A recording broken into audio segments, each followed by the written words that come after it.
Bueno, la importancia de un político se revela fácilmente en los medios de comunicación. Es cuando no tienes que presentarlo. En ese momento el político es importante.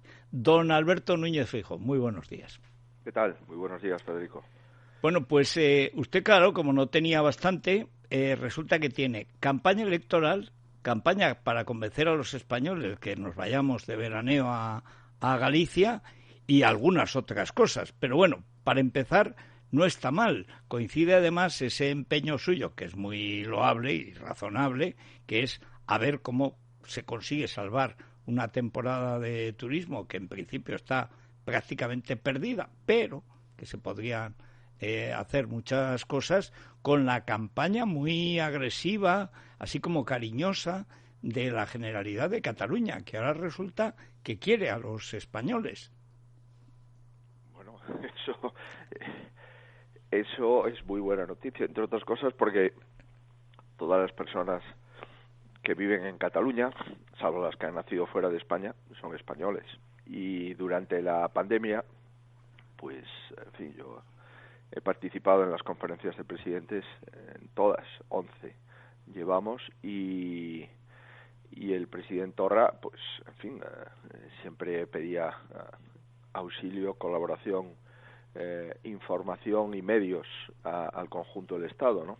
Por tanto, eso acredita que todo el mundo en los momentos difíciles habla de los temas importantes, ¿no? Y España, a pesar de cómo lo hemos hecho, pues España sigue siendo un lugar mucho más, digamos, seguro que una comunidad autónoma cuando estamos en una situación tan calamitosa como hemos estado en los últimos meses.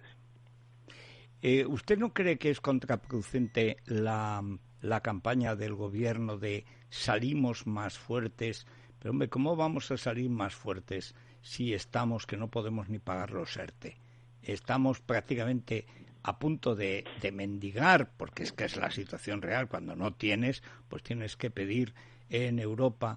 No se sabe si aquí el turismo es también una forma de explotación comunista, porque el ministro de nada menos que de consumo, cuyo modelo es Cuba, dice que es que, claro, esto del turismo en España, pues es que es una cosa que vale muy poco, que esto, pues nada, y como estas, 27.000, es decir, prácticamente hay una especie de conspiración, la conjura de los necios, dirá alguno, contra lo que es nuestra primera industria.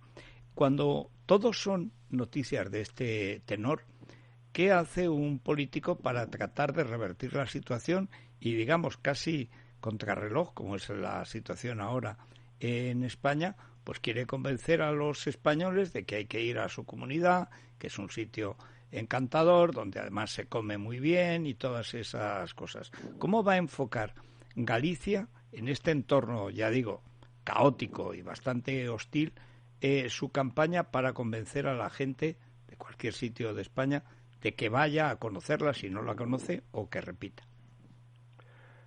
Bueno, creo que la clave en este momento es que tu territorio, tu comunidad, tu nación, esté identificada con la seguridad.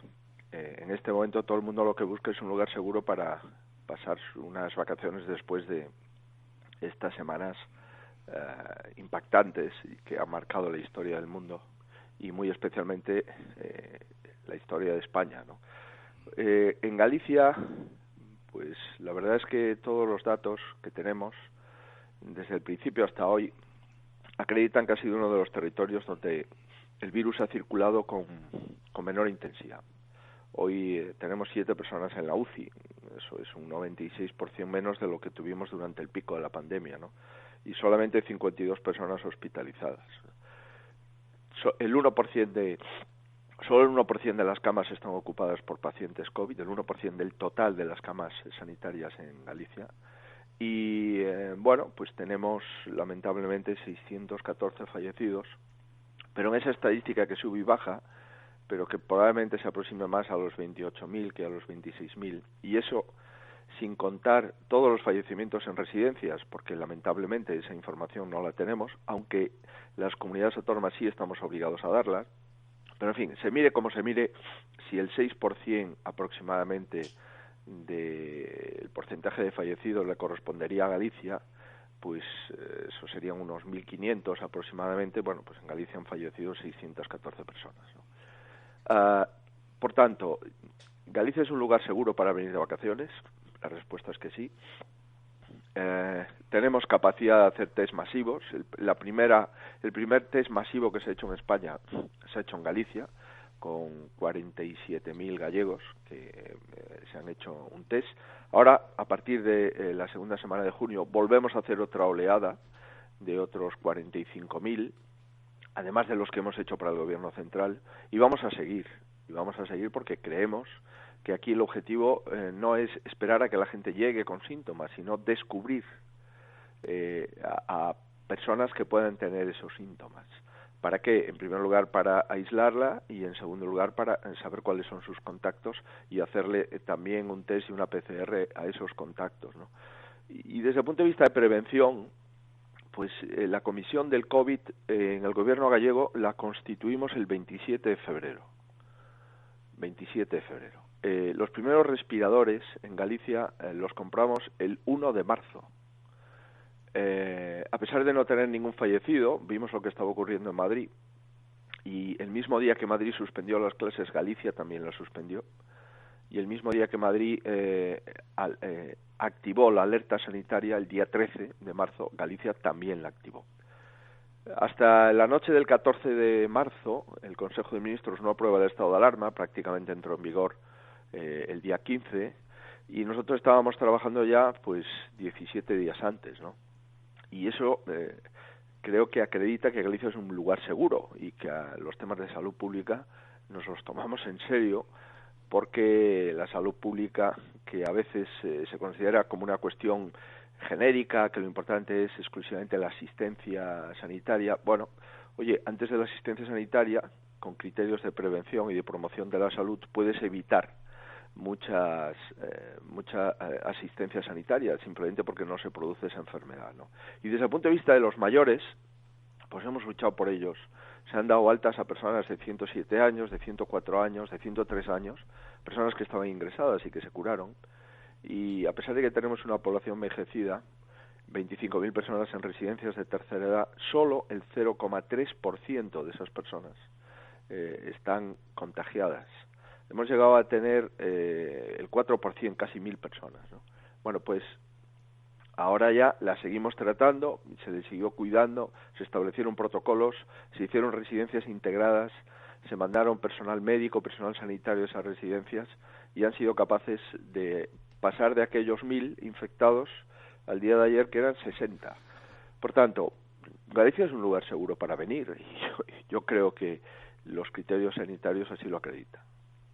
¿Cuáles son qué tipo de turismo es el que ustedes económicamente necesitarían más? ¿Un turismo de estancia, un turismo de estancia corta, pero digamos de gasto, o un turismo simplemente de llenar, que es, por ejemplo, uno de los problemas que tiene Madrid, es que, claro, es tanta la caída de la actividad que lo fundamental es que esté todo el tiempo posible pues la gente que venga a descansar. ¿Cuál es el problema básico, dada la infraestructura de Galicia, que es excelente, aunque es quizás un sitio más de viajar, de moverse, que no de quedarse quieto? Pero imagino que ahí ustedes tendrán tendrán que hacer algún tipo de elección, ¿no? En Galicia el año pasado entraron 5 millones de personas, que para un país que es el tercer país del mundo, después de Estados Unidos y Francia, como España, es poco, pero para nosotros es el 11% del Producto Interior Bruto. De esos 5 millones de personas, el 80% ha sido turismo nacional. De ese turismo nacional, las gentes que más viene es de la Comunidad de Madrid, de la Comunidad de Castilla y León y de Portugal. Bueno, a nosotros nos interesa, lógicamente, que sigan viniendo. El turismo nacional, podríamos llegar hasta el 80% del turismo del año pasado. Probablemente no vengan en su totalidad. En el mes de julio, agosto y septiembre del año pasado entraron en Galicia 1.800.000 personas. Bueno, con el 50 o el 60% seguro que nuestros hoteles, nuestros restaurantes, pues ya se conformarían. Y veremos cómo circula el virus, veremos si hay rebrotes o no en este mes de junio, y si no los hay, y si la información de la Organización Mundial de la Salud esta vez acierta, aunque el Comité Clínico del Servicio Gallego de Salud, que se reúne todos los lunes y que tengo el honor de poder participar en él, pues ayer por la noche comentábamos de que seguimos pensando que puede haber rebrote. Pero muy claro, ¿cómo no va a haber? Si es de... Otra cosa es que al final se produzca o no, pero es que, claro, la OMS es uno de los responsables que ha sido denunciado ya por muchos países, porque como a este señor lo eligieron gracias a China, pues ha favorecido siempre esos intereses. Pero estamos ante una cuestión entonces muy psicológica, podríamos decir, porque es evidente que para el turismo nacional, sí, Galicia sí es un sitio que les gusta. La cuestión de fondo es si se van a animar y cómo animan a la gente a moverse, porque hay muchos que están dudando, también por la situación económica, por las dudas. Sí. Sí, creo que podemos escuchar al presidente Feijóo, ¿verdad? ¿Nos escucha usted correctamente? Sí, yo perfectamente. Sí, hemos perdido la conexión con Federico Jiménez Los Santos. Ya sabe que en estos momentos, presidente, estamos realizando el programa con cierta dificultad. Aún así, creo que mantenemos la línea con nuestros contertulios. Paco Rosell está ahí. Bueno, pues Paco no está ahí. Yo al menos sí estoy, Rosana. Dieter Brandao está. Bueno, pues Dieter seguro que le quería hacer alguna pregunta, presidente. Fíjate, le quería hacer una pregunta, pero antes un comentario a propósito de la motivación para los turistas de viajar a Galicia. Ha dicho que los madrileños son muy importantes como turistas de esa comunidad. Yo solo querría recordar algo antes de hacerle la pregunta a los turistas madrileños, y es que en el peor momento en el que estaba la Comunidad de Madrid, el presidente de la Comunidad de Galicia se peleó en el Parlamento gallego para mandar respiradores a la Comunidad de Madrid. Y recuerdo la frase cuando estaba usted debatiendo con la izquierda en Galicia sobre si era conveniente mandarnos o no respiradores por si ustedes los iban a tener, y dijo, de eso se trata España. Entonces, si hay algún turista madrileño que tuviera planes de ir a Galicia y tuviera duda de si hacerlo o no, creo que el agradecimiento también es una buena motivación en estos momentos. Pero mi pregunta iba sobre una frase que usted ha dicho y que a mí me ha llamado mucho la atención porque pone el dedo en la llaga sobre una de las mayores preocupaciones que podemos tener ahora. Usted ha dicho esa estadística de sube y baja. ¿Cómo es posible que más de 70 días después de estado de alarma con un mando único que es el Gobierno, más de 3 meses y medio después del primer contagio, señor Núñez Feijóo, los muertos suban y bajan, aparezcan y desaparezcan, hayamos cambiado de metodología 8 veces para contar a los contagiados y los fallecidos? Hoy, si uno se lee las crónicas en los periódicos, no se sabe muy bien en qué situación estamos porque de la propia explicación ayer del Gobierno pidiendo paciencia, no se sabe los muertos de la última semana, los contagiados de la última semana. ¿Usted cree que eso da certeza y confianza de cara a seguir luchando contra el coronavirus y prever segundas oleadas o rebrotes? Pues efectivamente esas preguntas son preguntas que se hace cualquier ciudadano, máxime cuando las comunidades autónomas tenemos que remitir diariamente, digo diariamente, todas nuestras incidencias, ¿no? Por tanto, es muy extraño, no son unos cuantos, ¿no? 2.000, 1.900, pues en Galicia han fallecido 614, pues son 3 veces el número de fallecidos que tuvimos en esta comunidad autónoma, ¿no? No, yo no me preocupa eso, y me preocupa porque efectivamente hemos visto que el Ministerio ha ido cambiando el criterio para computar los fallecidos, eso es verdad, y las comunidades autónomas teníamos que adecuar nuestras notificaciones a los protocolos. En segundo lugar, porque el Ministerio inicialmente no pedía a los fallecidos en las residencias de tercera edad, lo cual era muy sorprendente. Después los pidió que se les notificasen los martes y los jueves. Ahora ya pide que se notifiquen todos los días. Y por tanto entendía que ahora ya no debería haber problemas para un cómputo inadecuado del número de personas fallecidas por coronavirus, ¿no? Pero, en fin, yo no puedo acreditar. Lo que sí le aseguro es que nosotros, antes de que el Ministerio pidiese información de personas fallecidas en residencias, nosotros dábamos todos los días los datos, todos. Tanto personas fallecidas en hospitales, personas residentes en las residencias de tercera edad fallecidas en los hospitales y personas residentes y fallecidas en las residencias de tercera edad.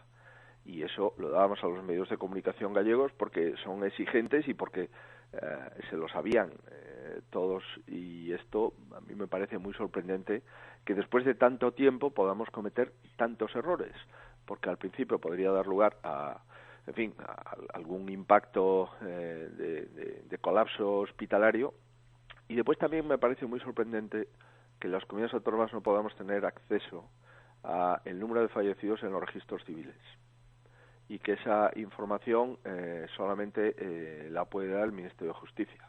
Anteriormente las comunidades autónomas teníamos acceso a esa información, primero porque en los registros civiles hay funcionarios de la comunidad autónoma que conviven con los funcionarios de la Administración del Estado, y segundo porque, hombre, somos los representantes ordinarios del Estado en cada comunidad autónoma, y en consecuencia parece razonable que tengamos acceso a las estadísticas del conjunto del Estado, dado que los representamos y somos sus representantes ordinarios, ¿no? Pero, en fin, esta es la situación en la que estamos, y a mí lo que más me preocupa de todo esto, además de que un fallecido merece un respeto, y que lo que es evidente es que hay 28.000 personas, cerca de 29.000 fallecidas, se podrá imputar o no, o se podrá descabalgar o no algunas personas de la estadística del coronavirus, pero lo que no se puede es decir que no han fallecido, ¿no? Pero digo que lo que más me preocupa es la imagen externa de nuestro país, ¿no? Esto es lo que más me preocupa.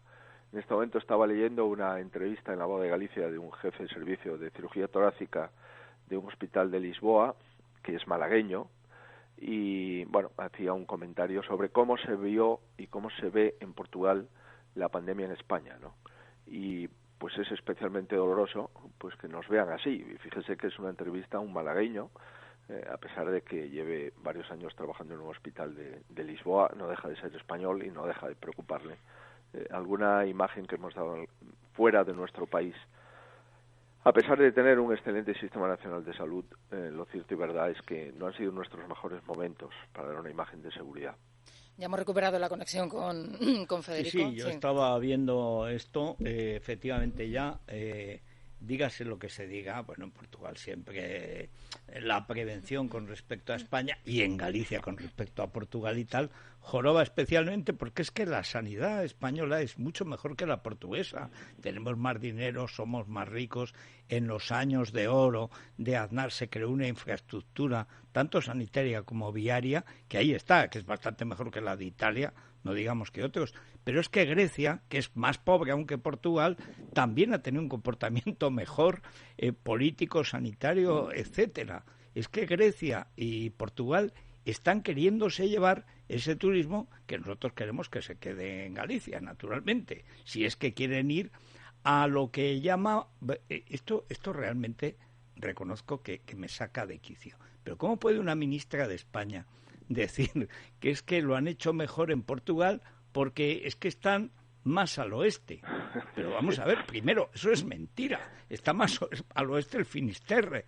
Y luego, además, pero ¿qué criterio científico es ese? Y lo dijo la ministra de Transición Ecológica. Sí, el problema, Federico, en mi opinión, es que falló el sistema de alerta epidemiológica. Y cuando un país tiene ese fallo, y durante varios días, el país se infecta. Y este virus que circuló con mucha intensidad y que además lo desconocíamos, y por tanto no tuvimos ninguna cautela, que la sintomatología que daba era una sintomatología que podía ser compatible con una gripe o con una gastroenteritis, en fin, depende de la sintomatología que le daba a cada paciente con mayor intensidad. Y entonces, Madrid se convirtió, como es, una de las grandes capitales europeas, pues en un lugar donde miles y miles de personas entraban y salían a través del aeropuerto, y en un gran manifestódromo durante aquel tiempo, y ese virus estaba ya en España, y ese virus lo teníamos aquí. Bueno, y esto es lo que, en mi opinión, ocurrió, porque los servicios sanitarios españoles se comparan con ventaja con cualquier servicio sanitario, ya no ibérico, sino europeo, ¿no?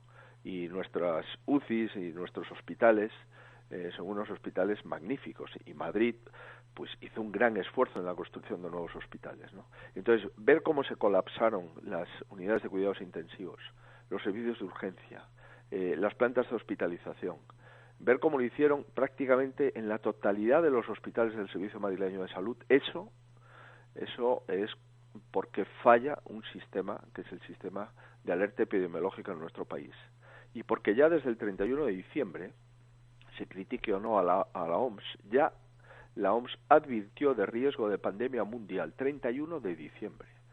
Y como digo, hombre, una comunidad modesta como esta, Galicia, si el 27 de febrero el gobierno gallego crea una comisión para coordinar el COVID en Galicia, 27 de febrero, si el 1 de marzo el gobierno gallego inicia expedientes de contratación de respiradores, pues es evidente que el Ministerio de Sanidad debía tener como mínimo la misma información que tenía el Servicio Gallego de Salud, multiplicada por 10, porque el Ministerio de Sanidad no se dedica a practicar asistencia sanitaria, solamente gestiona el Hospital de Ceuta y Melilla. Se dedica a los temas de salud pública y de farmacia. Por tanto, el Ministerio de Sanidad ya en febrero debería de haber activado los sistemas de prealerta sanitaria, debería haber convocado un consejo interterritorial y hacer un seguimiento permanente y constante de lo que estaba ocurriendo, ya no en China, sino a unas millas de Baleares, en Italia, y establecer ya compras y contingencias de respiradores, mascarillas, etcétera, y velar muy mucho todos las manifestaciones, los partidos de fútbol, los vuelos con Italia, en fin, y establecer todo un sistema de precaución, ¿no? Y ese es el problema, en mi opinión. El problema no es cómo respondió el sistema sanitario. El problema es que al sistema sanitario lo colapsamos. Si el sistema sanitario español no fuese y no tuviese la intensidad y la profesionalidad que tuviere, pues en España hubiesen muerto muchas más personas y estaríamos en una situación todavía mucho peor, ¿no? Por consiguiente, el sistema epidemiológico en nuestro país ha tenido un fallo brutal, y algún día, cuando se escriba bien la historia de la pandemia, podremos comprobar que lo que fallaron fue la alerta sanitaria, no falló el sistema sanitario. Paco Rosell, que está precavido como un galaico de fábula. Luego salen gallegos como el señor Feijóo y otros como Fraga. O sea que aquí y en el mismo pueblo nacen Franco y Pablo Iglesias. O sea que el mito este del gallego reservado, tranquilo, que no sabe si sube, es más falso que el famoso mito de la industriosidad catalana. Sí, bueno, señor Núñez Feijóo, muy buenos días. Es verdad que tanto, digamos, Portugal y España han sido en esta crisis la cara y la cruz. Además, evidentemente, Portugal dispone de menos medios y menos dotación sanitaria que España, y con un gobierno de parecida traza, aunque hay diferencias sensibles, como hemos comprobado, y con diferencia a España, porque ha habido una total conciliación de un presidente de la República conservador, que se ha entendido muy bien con el presidente del gobierno, y además con una labor de entendimiento con la oposición, que yo creo que ha ayudado.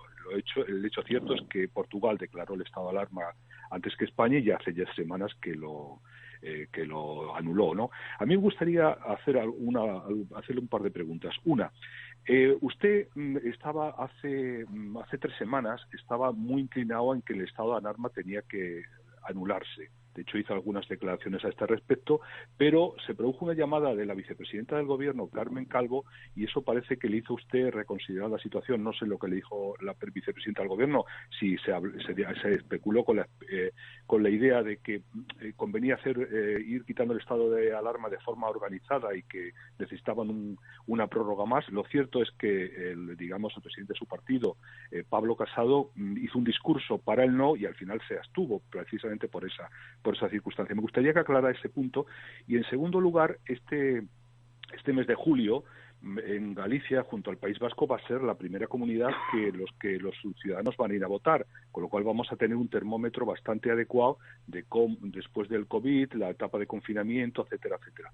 ¿Cómo cree que puede afectar en dos sentidos? Uno, el tema de la participación, si puede afectarle de alguna manera, y en relación con la campaña, he visto que la semana pasada hacía unas declaraciones sobre el efecto que puede tener Vox en la disgregación del voto del centro derecha y cómo eso podría facilitar eventualmente pues el triunfo, porque al final las posiciones están muy bipolarizadas tradicionalmente en Galicia en la historia reciente, a favor del bloque de izquierda. Me gustaría que me respondiera a estas preguntas.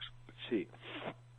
Bueno, como se recordará, el Partido Popular, de forma incondicionada, extendió un cheque en blanco en favor de la propuesta del Gobierno de España en las 3 primeras declaraciones de estado de alarma en nuestro país. Eso, insisto, sin nada a cambio y prácticamente sin ninguna información. Cuando fue la cuarta, que es cuando usted se refiere, dimos un aviso muy claro de que nos absteníamos y que dábamos 15 días al Gobierno para que modificase la legislación sanitaria, Ley Orgánica de Salud Pública, y los problemas de movilidad que la pandemia exige controlar pudiesen estar incluidos en esa ley, dado que se discute si la Ley Orgánica de Salud Pública puede o no impedir la movilidad entre comunidades autónomas o la movilidad entre provincias en momentos de pandemia sanitaria. Lo que la vicepresidenta me comentó, en fin, me llamó para informarme de ese tipo de cosas y yo le he dicho, oye, yo entiendo que una crisis sanitaria se ha de regular y se ha de gestionar con una legislación sanitaria. Las comunidades autónomas podemos, los presidentes autonómicos, declarar estados de alarma sanitaria.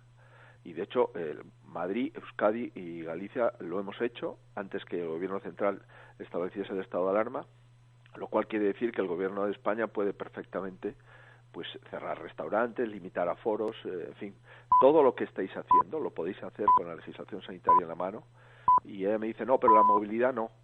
He dicho, oye, pero modifiquemos pues la ley orgánica de salud pública o miremos si eso tiene cabida en la ley de seguridad nacional, pero lo que no es razonable es seguir sometidos durante otro mes o más, en aquel momento era mes y medio, a un estado de alarma con una situación absolutamente extraordinaria desde el punto de vista constitucional y un estado de alarma que es más un estado de excepción realmente que un estado de alarma, ¿no? Y ella me comentó que había un grupo de reflexión, creo que lo dijo así literalmente, que se estaban valorando, en fin, todo este tipo de cuestiones para hacer modificaciones legales, ¿no? Que por otra parte el presidente también lo comentó en la conferencia de presidentes hace, creo que fue 15 días, ¿no? Que se está trabajando en este tipo de cuestiones, ¿no? Entre otras cosas porque si no hay vacuna y si puede haber rebrotes, no vamos a estar en estado de alarma durante 2 años, ¿no? Mientras no se saque la vacuna. No tiene sentido esto, ¿no? Bueno, ella me ha dicho que había un grupo de trabajo de constitucionalistas para ver este tipo de cuestiones. Bueno, en fin, yo dije, bueno, oye, si el problema es que debemos de organizarnos, pues ese es un problema distinto, pero si hay una voluntad de modificar la legislación, estamos ya en otro escenario, ¿no? Bueno, es verdad que lo comentamos y es verdad que el presidente Casado, pues, se lo comenté, bueno, y digamos que la postura del Partido Popular, pues, fue una postura crítica, porque no puede ser de otra forma, entre otras cosas porque en este momento yo creo que el objetivo es arrinconar al Partido Popular, no pactar con el Partido Popular, ¿no? En este momento el objetivo no es la reconstrucción de nuestro país, sino la destrucción, entre otros, de cualquier alternativa al gobierno. Pero esto al margen, lo cierto es que se le dio otra vez otro voto de confianza de 15 días para modificar la legislación, ¿no? Cosa que, como se ve, pues no se ha querido hacer, ¿no? Y entonces asistimos a hace una semana, pues aquel circo con varias pistas donde se pactaba una cosa con Ciudadanos y se pactaba a la vez con Bildu, ¿no? Que por otra parte, el pacto con Bildu, pues me imagino que será un aviso claramente al PNV de que se puede gobernar Euskadi con Bildu y que se puede gobernar España también con Bildu. Por tanto, todo este tipo de cosas que estamos viendo en nuestro país pues son sorprendentes, y eso durante la pandemia. Imagínese usted si estaríamos o deberíamos estar para otra cosa que no para esto, ¿no? Y en relación con las elecciones en Galicia, efectivamente, en Galicia estaban convocadas las elecciones en febrero, se iban a celebrar el 5 de abril. Bueno, en marzo ya nos dimos cuenta que esto iba en serio y ya empezamos a establecer contactos para suspender las elecciones. Nunca se había hecho, no había un antecedente en España de suspensión electoral, ¿no? Bueno, tuvimos que estudiarlo y hicimos una consulta a la Junta Electoral, nos coordinamos con el gobierno vasco, hicimos los dos gobiernos lo mismo en los días de forma simultánea y, bueno, desconvocamos las elecciones. Con lo cual, tuvimos que buscar un periodo en el que los epidemiólogos nos decían, oye, en este momento, después del confinamiento, lo más seguro es justamente, desde el punto de vista sanitario, después del confinamiento.